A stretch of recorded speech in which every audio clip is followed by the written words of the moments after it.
It's a very complex garden that takes a lot of time and effort to look after, and the battery machines have been an absolute game changer for us. The gardens at Euridge are about 5 acres.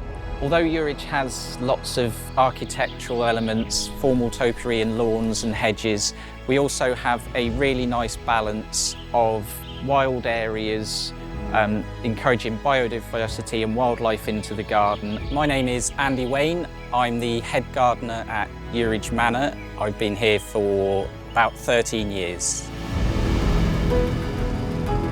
The fact that Euridge has become a wedding and events venue as well as just a family home.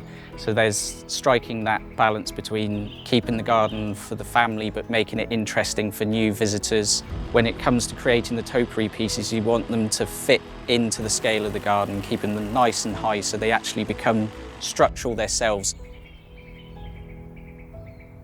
We're working around lots of weddings and events. The battery machines allow us to be working in one part of the garden where we're not going to be disturbing where there's a ceremony or preparations going on.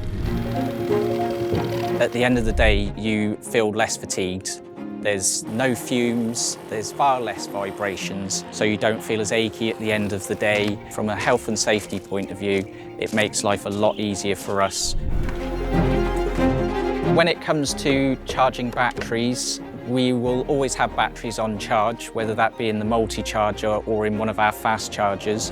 And what I really like about the AP system is we can use those batteries across our entire range of machines, which is really useful. What makes Euridge special is the fact that the owner and the garden designers had a very close relationship, and that led from what was quite a simple project becoming a long 10-year project. And even today, the garden is still changing, which is great.